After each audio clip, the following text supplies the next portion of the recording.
నమస్కారం అండి. మనం ఇప్పుడు డి. కామేశ్వర గారు రచించిన 'పురుషులందు' అనే కథను విందామా? బాబూ, మన విశ్వనాథం బాబు గారు పోయారటండి. మీరు అలా వెళ్ళగానే ఫోన్ వచ్చింది. ఉదయం వాకింగ్ నుంచి రాగానే వంటావిడ కాంతమ్మ చెప్పిన కబురు విని ఎదురు చూసింది అయినా ఒక్క క్షణం అలా ఉండిపోయారు కృష్ణమూర్తి గారు. ఎప్పుడు ఎప్పుడు పోయారట? నాకు ఫోన్ చేసి చెప్పకపోయారా? అట్నుంచి అలాగే వెళ్ళి వచ్చేవాడిని కదా బూట్లు విప్పుకుంటూ అన్నారాయన. మీ సెల్ ఫోన్ ఇంట్లోనే వదిలి వెళ్ళారు బాబూ.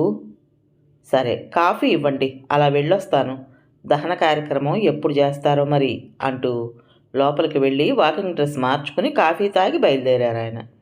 విశ్వనాథం గారిల్లు చేరేసరికి ఇంటి ముందు, ఇంట్లో, మెట్ల మీద, వరండాలో చుట్టాలు, స్నేహితులు, అపార్ట్మెంట్ ఇరుగు పొరుగు అంతా నిల్చుని కొందరు, గుమ్మం ముందు వేసిన కుర్చీల్లో కొందరు మగాళ్ళు, ఆడవాళ్ళంతా లోపల గదుల్లో నిండున్నారు. కృష్ణమూర్తి రాగానే వెంకటేశ్వరరావు, రామారావు, చలపతి రోజు వాక్ చేసే గ్రూప్ ముందుకొచ్చి కబురు తెలిసి మేము ఇప్పుడే వచ్చాం, దాటిపోయాడు, సుఖపడ్డాడు అన్నారు లోగొంతుకతో. గత 3 నెలలుగా నరకం అనుభవించాడు పాపం. ఇంట్లో వాళ్ళు సరే, ఏదో విముక్తి లభించింది అన్నారు రామారావు గారు. కృష్ణమూర్తి గారు తలాడించి, పాపం శారదమ్మ గారిదే బాధ, ఆవిడ్ని తలుచుకుంటే ఇక ముందు అంటూ లోపల నుంచి వాసు రావడం చూసి ఆపేసి కాస్త ముందుకెళ్ళి అతని భుజం మీద చెయ్యాంచి ఓదార్పుగా, సారీ వాసు, ఇప్పుడే తెలిసింది కబురు. ఎన్ని గంటలకు పోయారు నాన్నగారు అన్నారు. తెలీదు అంకుల్, నిద్రలోనే ప్రాణం పోయింది. తెల్లారి అమ్మ లేచి చూస్తే ఏదో తేడా కనిపించి పిలిచింది. వెళ్ళేసరికి అర్థమైంది కాస్త విచారంగా అన్నాడు. ఏదో ఆ ప్రాణానికి ముక్తి దొరికిందని సంతోషించాలి.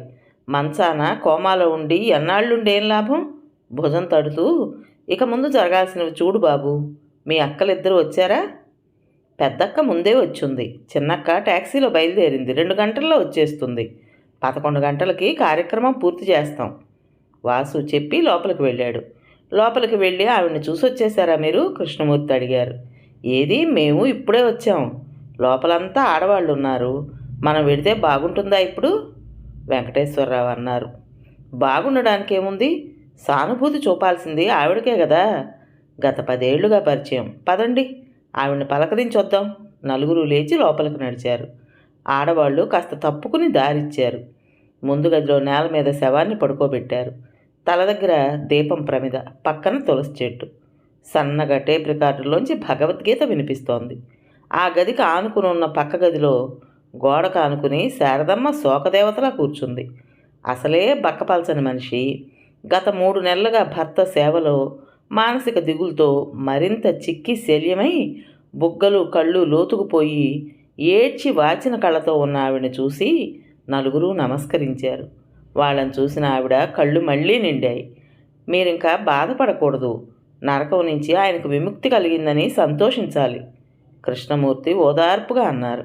ఆవిడ 2 చేతులు జోడించి కనపడని దేవుడికో, దేవుడి దగ్గరికి పోయిన మనిషికో, పలకరిస్తున్న మిత్రులకు ఓ నమస్కారం పెట్టి, ఆయనకి విముక్తి దొరికింది, నా సంగతి ఏం చేసిపోయారు అంటూ చీర కొంగుతో మొహం కప్పుకుందావిడ. ఊరుకొమ్మా, ఎంత ఏడిస్తే ఏం లాభం? తల్లి భుజం పట్టుకు ఓదార్చింది కవిత. పక్కనే నిలబడ్డ కోడలు ఓ చూపు విసిరి లోపలికి వెళ్ళిపోవటం కృష్ణమూర్తి గారి దృష్టిని దాటిపోలేదు. ఇంకో కూతురు రావాలి. 11ంటికి మళ్ళీ వద్దాం. ఇక్కడ కూర్చుని చేసేదేముంది? వచ్చేవాళ్ళకి, బంధువులకి కాస్త చోటు ఉంటుంది కూర్చోవడానికి. నలుగురు మిత్రులు కూడబలుక్కుని బయటికి వెళ్ళారు. ఈ అపార్ట్మెంట్ జీవితాల్లో శుభానికి అశుభానికి నలుగురు వస్తే నిలబడే చోటు ఉండదు. 10 ఏళ్లుగా 5గురు కూర్చునే ఆ పార్కులో బెంచీపై నలుగురే కూర్చోవడం అలవాటవడానికి కొన్ని రోజులు పట్టింది. పంచపాండవులు అనేవారు మనల్ని. అందరిలోకి చిన్నవాడు ముందెళ్ళిపోయాడు. చలపతి విచారంగా అన్నారు. ఇంకా ఒక్కొక్కరం మోటాముల్లే సర్దుకోవడం మొదలెట్టే సమయం వచ్చినట్లు అనిపిస్తుంది. రామారావు నవ్వి అన్నారు. ఒక్కొక్కరం ఈ బెంచీ మీద కూర్చుని మాటలు కలిపి పరిచయాలు పెంచుకుని ఆత్మీయతలు పెనవేసుకున్నాయి తెలియకుండానే. ఎన్ని కబుర్లు! రాజకీయాలు, ఉద్యోగాలు, రిటైర్మెంట్లు, పిల్లల చదువులు, వారి ఉద్యోగాలు, పెళ్ళిళ్ళు, మనవలు, అమెరికా ప్రయాణాలు, పాత సినిమాల పాటలు, పాత నవలలు, రోజుకొకరం కంపల్సరీగా ఒక జోక్ చెప్పాలనే నిబంధన. వాకింగ్ అరగంట, బాతాఖాని గంట. ఎంత దగ్గరైపోయాం అందరం. కృష్ణమూర్తి గారు అన్నారు నిర్వేదంగా. మన ఊళ్ళు వేరు, ఉద్యోగాలు వేరు. ఎక్కడెక్కడి నుంచో వచ్చి ఈ నేలను అపార్ట్మెంట్ కొనుక్కోవడం, ఈ పార్కు బెంచి మనల్ని ఇలా స్నేహితుల్ని చేయడం విచిత్రంగా అనిపిస్తుంది ఆలోచిస్తే. సాలోచనగా అన్నారు జస్టిస్ చలపతిరావు. మన సమస్యలు, బాధలు, సంతోషాలు అన్నీ అందరం మనసు విప్పు చెప్పుకునేంత దగ్గర అయ్యాం ఆశ్చర్యంగా. నిజం చెప్పాలంటే మన నలుగురికి పెద్ద సమస్యలే లేవు, పిల్లలు దగ్గర లేరన్న బాధ తప్ప. డిఐజీ రామారావు అన్నారు. పాపం అదే అనేవాడు విశ్వనాథం. పిల్లలు దగ్గర లేరని మీరు బాధపడుతుంటే పిల్లాడి దగ్గర ఉన్నానే అని నేను బాధపడుతున్నా. విచిత్రం కాదు అనేవాడు. లాయర్ వెంకటేశ్వరరావు అన్నారు. ఏమిటో పాపం, మీరంతా ఎంత అదృష్టవంతులు. నెల తిరిగేసరికి 15, 20, 25,000 పెన్షన్లు వచ్చి పడతాయి. నిజంగా గవర్నమెంట్ ఉద్యోగంలో ఉన్న సుఖం దేనిలో లేదయ్యా. భవిష్యత్తుకి చీకు చింత ఉండదు. ప్రైవేట్ ఉద్యోగాలదేముంది, డబ్బు దులిపి చేతిలో పెట్టి పొమ్మంటాయి అనేవాడు. చీఫ్ ఇంజనీర్ కృష్ణమూర్తి అన్నారు. నిజమే మరి, ఉద్యోగంలో ఉండగా ప్రైవేట్ ఉద్యోగాలంత జీతాలు ఉండకపోయినా రిటైర్ అయ్యాక దిగులుండదు కదా. అయినా పాపం వెర్రివాడు. ప్రావిడెంట్ ఫండ్ అంతా కొడుకు చేతిలో పెడతారా ఎవరన్నా? ఈ రోజుల్లోనూ ఇంత తెలివి తక్కువతనం. ఏం చేస్తాడు పాపం, పరిస్థితులు అలా వచ్చాయి. ముందే సగం డబ్బు ఆడపిల్లల పెళ్ళిళ్ళకి అప్పు తీసుకున్నాడు. తండ్రి పోయిన సంసారంలో కొడుకు బాధ్యతలు తీరేసరికి తండ్రిగా బాధ్యతలు వచ్చి పడ్డాయి. చేతికొచ్చిన 12 లక్షలన్నా దాచుకోలేకపోయాడు. 3 బెడ్రూమ్ల ఇల్లు కొనుక్కుందాం నాన్న, మీకు ఖర్చు కలిసి వస్తుంది, బ్యాంకు లోన్ ఇస్తుంది, ఒక వంతు మనం కట్టాలి అంటే నమ్మాడు. ఏదో ఖర్చులు కని 3 లక్షలు ఉంచుకుని మిగతాది అపార్ట్మెంట్ కట్టడానికి ఇచ్చేశాడు. కృష్ణమూర్తి విచారంగా అన్నారు. ఈ రోజుల్లో ఇంత అమాయకత ఏమిటో. ఏమిచ్చినా మన తదనంతరం అని రాసుకోవాలి. ముందే ఇస్తే రోగం రుష్టు వస్తే మనకెవరిస్తారు? విశ్వనాథాన్ని చూసన్నా మనం ఇక కాస్త తెలివి తెచ్చుకోవాలి. డబ్బంతా లాక్కుని ఊరికే ఇంట్లో తిని కూర్చున్నట్టు కొడుకు కోడలు సాధిస్తుంటే పాపం భరించలేకపోయేవాడు. తనకంటేను భార్య ఇంట్లో వంట మనిషి, పని మనిషి అయిపోయిందని దిగులు పడేవాడు. అభిమానం, ప్రేమ, గౌరవం చూపితే చాకిరీ కష్టం అనిపించదు అనేవాడు. ఎంత వద్దనుకున్నా ఇంటి విషయాలు చెప్పకుండా ఉండలేకపోయేవాడు మాటల మధ్య. దానికి తగ్గట్టు అతనికి ఆవిడికి బ్లడ్ ప్రెషరు, షుగరు, మందులు మాకులకు ఆ వడ్డీ సరిపోయేది కాదు. ఊరికే తిండి పెడుతున్నట్లు కోడలి మాటలు. పాపం ఆ ఇల్లాలని చూస్తే జాలేసేది. ఎప్పుడన్నా పక్క అపార్ట్మెంట్ అని ఏ ఆదివారమో వెడితే ఆ ఇల్లాలి చాకిరి, ఆ పీక్కుపోయిన మొహం జాలేసేది. కృష్ణమూర్తి ఆవేదనగా అన్నారు. రోగాన పడ్డాక పరిస్థితి మరింత దిగజారిపోయింది. మహావాళ్లే తట్టుకోలేరు ఆసుపత్రి ఖర్చులు. ఒకసారి స్ట్రోకు, ఓసారి హార్ట్అటాకు, ఆఖరికి కోమాలోకి వెళ్ళిపోయాడు. చేతిలో ఉన్న ఆ కాస్త డబ్బు హరించిపోయింది. పాపం ఇంకా ఆ ఇల్లాలు పర్మనెంట్ పని మనిషి ఆ ఇంట్లో. మిత్రులంతా కొన్నాళ్ళు పోయిన విశ్వనాథాన్ని, బతికుండి బాధలు అనుభవిస్తున్న శారదమ్మని చూసి జాలిపడేవారు. అంతకంటే చేసేదేమి లేక. ఏడాది గడిచింది. సంవత్సరికాలు పూర్తయ్యాయి. ఏదో లోకం కోసం అయిందనిపించినట్టు పూర్తి చేశాడు కొడుకు. మిత్రులు నలుగురు భోంచేసి శారదమ్మను చూసి పలకరించొచ్చారు. కళావిహీనంగా ఉన్న ఆమె మొహం, చిక్కిన ఆమె శరీరం, ఆ కళ్ళల్లో దైన్యం అందరినీ కలిచివేసింది. మాట్లాడుకోవటానికి ఏమి లేనట్టు ఆ రోజు బెంచి మీద కూర్చుని మౌనం దాల్చారు. గేటు తీసుకుని విసురుగా వచ్చిన వాసు వరండాలో వాలు కుర్చీలో పేపర్ చదువుతున్న కృష్ణమూర్తిని చూసి కఠినంగా, విసురుగా, మా అమ్మ ఎక్కడా, పిలవండి దురుసుగా అన్నాడు. కృష్ణమూర్తి పేపర్లోంచి తలెత్తి, లోపలున్నారు, వెళ్ళి మాట్లాడొచ్చు ప్రశాంతంగా అన్నారు. అక్కర్లేదు, పిలవండి ఇక్కడికి, ఇక్కడే తేల్చేస్తాను. ఇలాంటి ఇంట్లో అడుగు పెట్టాల్సిన అవసరం లేదు నాకు, పిలవండి అరిచాడు ఆవేశంగా. ఏం మాట్లాడదలిచావో చెప్పు, వింటాను. శారదమ్మ లోపల నుంచి వచ్చి గుమ్మం దగ్గర నిల్చుని కొడుకు వంక చూస్తూ అంది. తల్లి వంక తిరస్కారంగా చూసి, నా తల్లి ఇంత బరితెగిస్తుందని, పరువు, మర్యాద, మానాభిమానాలు అన్నీ వదిలి ఇలా పరాయి మగాడి ఇంట పడి ఉండడానికి తయారైందని విని నా తల ఎక్కడ పెట్టుకోవాలో తెలియలేదు. నీవెలాగూ పరువు, సిగ్గు వదిలావు. నీ పిల్లల సంగతన్నా గుర్తురాలేదా? మేం తలెత్తుకు తిరగాలనుకున్నావా వద్దా? 5 రోజులుగా ఇంట్లో నువ్వు కనబడక ఏమైపోయావు, ఎక్కడికి పోయావో అర్థం కాక ప్రతి వాళ్ళని అడిగి ఆరాదీసి పోలీస్ కంప్లైంట్ కూడా ఇచ్చాను. బాబిగాడు నిన్న సాయంత్రం రోడ్డు మీద సైకిల్ దొక్కుతుంటే నువ్వు కనపడ్డావుట. మా అమ్మ అని పిలుస్తుంటే లోపలికి వెళ్ళిపోయావుట. నేనింటికి వచ్చేసరికి ఆలస్యమయ్యి వాడు నిద్రపోయే ముందు వాళ్ళ అమ్మకి చెప్పాట. రాత్రి నేను వచ్చాక సంధ్య చెబితే నమ్మలేకపోయాను. ఉదయమే వచ్చి చూస్తే నిజమన్నది అర్థమైంది. ఛ! ఇలా చెప్పకుండా చేయకుండా ఇల్లు వదిలి పరాయి మగాడింట్లో, అది ఆడవాళ్ళు లేనింట్లో ఉండడానికి సిగ్గులేదా? అరిచాడు. పరాయి మగాడెవరు బాబు? నా భర్తింట్లో ఉన్నాను. నేనేం పరువు తక్కువ పని, తప్పుడు పని చేయలేదు నాయనా. అది అర్థం చేసుకుని మాట్లాడితే మంచిది, కఠినంగా అంది శారదమ్మ. నిర్ఘాంతపోయాడు వాసు. నోట మాట రాక ఒక్క క్షణం అలా ఉండిపోయాడు. మొహం ఎర్రబడి ఆవేశం అదుపులో పెట్టుకోలేని వాళ్ళ, ఏమిటి భర్త? ఎవరు? ఈయన నీ భర్త? ఓ గాడ్, ఎంతకు తెగించావు? ఈ వయసులో నాన్న పోయిన ఏడాదికి పెళ్లి చేసుకున్నావా? ఎంత బరితెగింపు! గొప్పగా చెప్తున్నావు సిగ్గు లేకుండా అరిచాడు. గొంతు తగ్గించు వాసు. ఇంకోరింటికి వచ్చి ఇంటి ముందు నిలబడి అరవడం మర్యాద కాదు, హెచ్చరికగా అంది శారదమ్మ. జరుగుతున్న దానితో సంబంధం లేనివాడిలా తల్లి కొడుకులు చూసుకుంటారన్నట్టు నిర్లిప్తంగా పేపర్ చదువుకుంటున్న కృష్ణమూర్తిని చూసేసరికి తిక్కరేగింది. ఏం పెద్ద మనుషులండి మీరు! చిచ్చి, స్నేహితుడి భార్యని, అది భర్త పోయి ఏడాది దాటగానే పెళ్లి చేసుకున్న మీరు మర్యాదస్తులు అనుకున్నాను ఇన్నాళ్ళు. ఇంతకి దిగజారి ఈ వయసులో! ఛీ! ఆవిడ బుద్ధా ఇది, మీకు పుట్టిన బుద్ధా? వాసు, నీవేం అందల్చినా నాతో మాట్లాడు. ఆయన ఒక్క మాట అంటే ఊరుకోను, స్థిరంగా అంది శారదమ్మ. ఓహో, కొత్త మొగుడి మీద అంత ప్రేమ? అవును, కొత్త మోజుగా. ఈ వయసులో మరో మొగుడు మగాడు కావాల్సి వచ్చి ఇంతకు తెగించావన్నమాట. తల్లి అన్నది మర్చిపోయి అసహ్యంగా మాట్లాడాడు. కృష్ణమూర్తి సావకాశంగా పేపర్ మడిచి పక్కన పెట్టి, చూడు వాసు, మీ అమ్మ ఏదో చెప్పబోయాడు. ఛ! మీరు నాతో మాట్లాడకండి. పెళ్ళాం పోయి ఒంటరిగా ఉండి మొగుడు పోంగానే మా అమ్మకి గాలం వేశారంటే ఏహ్యంగా తిరస్కారంగా అన్నాడు. వాసు, నోరు ముయ్. ఈ మహానుభావుణ్ణి ఒక్క మాట అంటే సహించను. వెళ్ళు, ముందు ఇక్కడి నుంచి వెళ్ళు. నేనెవరికీ జవాబుదారీగాను. అవును, నా ఒళ్ళు కొవ్వెక్కి మగాడు కావాల్సి వచ్చి పెళ్లి చేసుకున్నాను, సరేనా? ఇంక వెళ్ళు. ఈ పాపిష్టి దాని మొహం చూడకో. నేను చచ్చినా నా మొహం చూడక్కర్లేదు. నాకెవరూ లేరనుకునే ఇక్కడికి వచ్చాను, కఠినంగా అంది. నా కన్నతల్లి ఉంది అనుకుని వచ్చాను. నీవిలాంటి దానివని తెలిస్తే ఏనాడో నీళ్లు వదిలేసేవాడిని. ఇక నీకు నాకు ఏ సంబంధం లేదు, చచ్చిందాంతో సమానం. అవును బాబు, నీలాంటి కొడుకులు తల్లి బతికుండగానే నీళ్లు వదిలేస్తూ చచ్చిందాంతో సమానం అనుకోబట్టే కొందరు నిర్భాగ్య తల్లులు కన్నబిడ్డల మీద మమకారం కూడా వదులుకుని ఏ అనాథాశ్రమాల్లోనో చేరుతున్నారు. కన్న తల్లులు కొడుకు, కోడలు, మనవలు తన కుటుంబం అనుకుంటారు.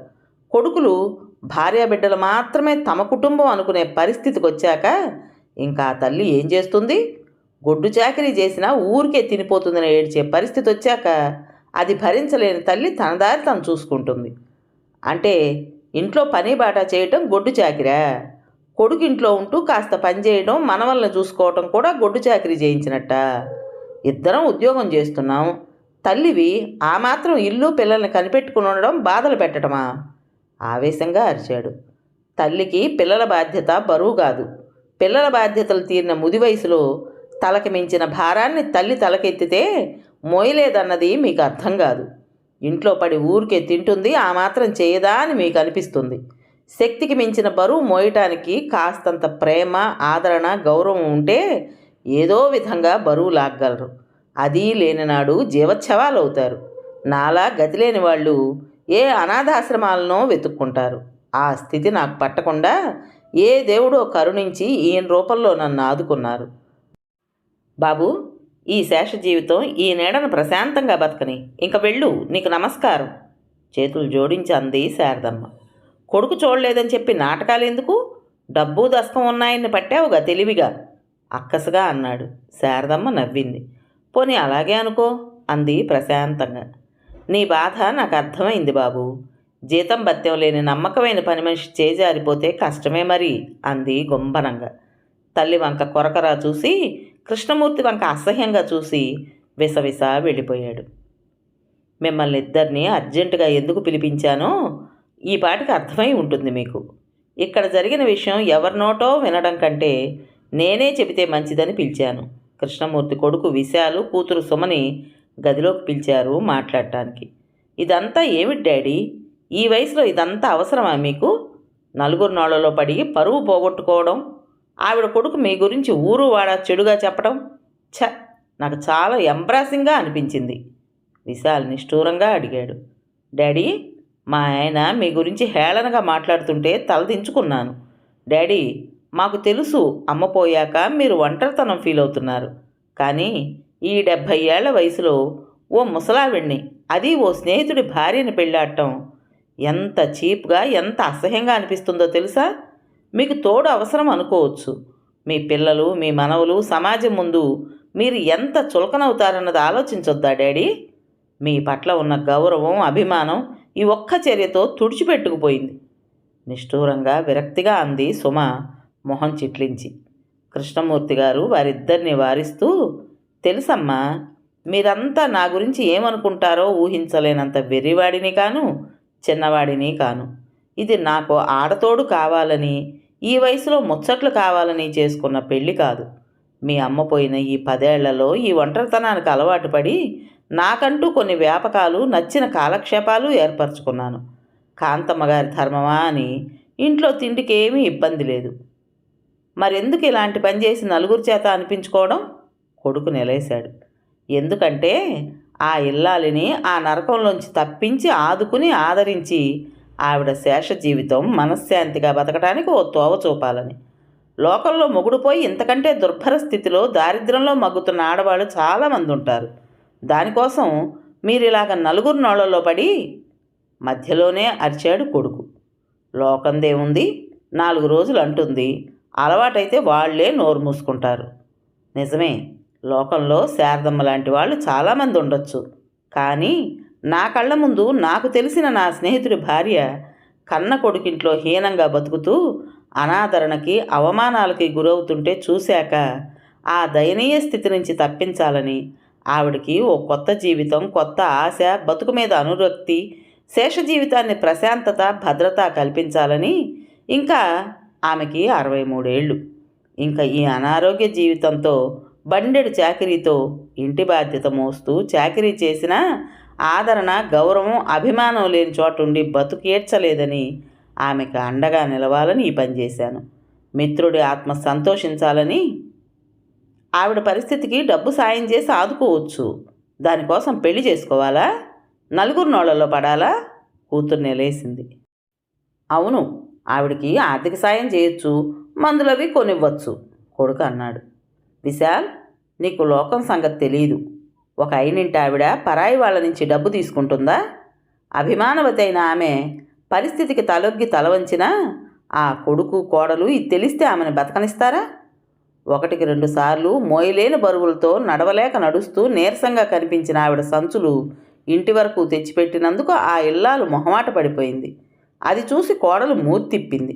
2-3 సార్లు, అమ్మా, మందులు వేసుకోవడం లేదా, ఇలా అయిపోయారు అంటూ ఇంటికి వెళ్ళినప్పుడు పలకరిస్తే, ఎవరికోసం బతకడానికి మందులు వేసుకోవాలి బాబు అంది విరక్తిగా. ఈ వయసులో బ్లడ్ ప్రెషరు, షుగరు అందరికీ మామూలైపోయాయి అన్నాడు కొడుకు తేలిగ్గా.